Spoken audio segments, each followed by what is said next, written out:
সাল্লাল্লাহু আলাইহি সাল্লামের ইরশাদ বর্ণনা করেন, যে ব্যক্তি এমন অবস্থায় দুনিয়া হইতে বিদায় গ্রহণ করিল যে সে আল্লাহ তাআলার প্রতি আন্তরিক ও মুখলেস ছিল, যিনি অদ্বিতীয়, যাহার কোনো শরীক নাই, এবং সারা জীবন সে নামাজ কায়েম করিয়াছে আর সম্পদশালী হইলে জাকাত আদায় করিয়াছে, সে এমন অবস্থায় বিদায় গ্রহণ করিল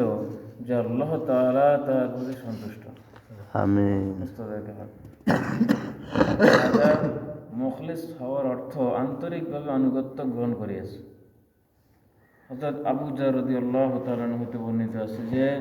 রাসূলুল্লাহ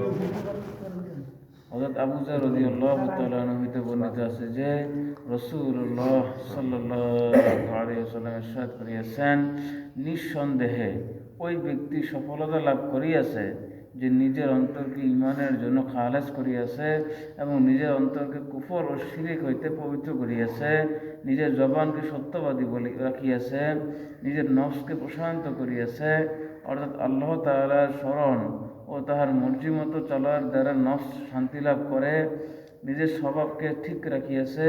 মন্দ পথে চলে নাই, নিজের কানকে সত্য শ্রবণকারী বানাইয়াছে, নিজের চোখকে ঈমানের দৃষ্টিতে দৃষ্টিপাতকারী বানাইয়াছে। হযরত আবু যর রাদিয়াল্লাহু তাআলা আনহু হতে বর্ণিত আছে যে রাসূলুল্লাহ সাল্লাল্লাহু আলাইহি ওয়াসাল্লাম ইরশাদ করিয়াছেন, নিঃসন্দেহে ওই ব্যক্তি সফলতা লাভ করিয়াছে যে নিজের অন্তরকে ঈমানের জন্য খালেস করিয়াছে এবং নিজের অন্তরকে কুফর ও শিরিক হইতে পবিত্র রাখিয়াছে, নিজের জবানকে সত্যবাদী রাখিয়াছে, নিজের নফসকে প্রশান্ত করিয়াছে,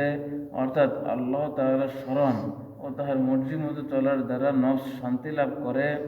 নিজের স্বভাবকে ঠিক রাখিয়াছে, মন্দ পথে চলে নাই, নিজের কানকে সত্য শ্রবণকারী বানাইয়াছে, নিজের চোখকে ঈমানের দৃষ্টিতে দৃষ্টিপাতকারী বানাইয়াছে।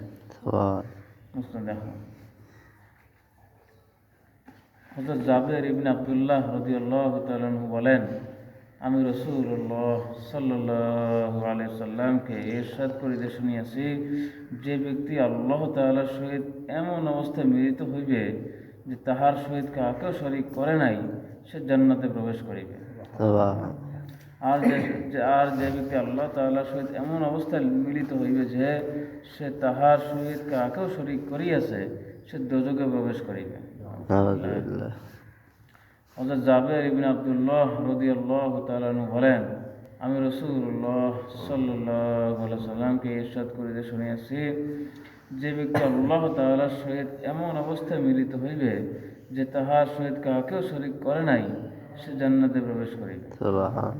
আর যে ব্যক্তি আল্লাহ তাআলার সহিত এমন অবস্থায় মিলিত হইবে যে সে তাহার সহিত কাহাকেও শরীক করিয়াছে, সে দোজখে প্রবেশ করিবে।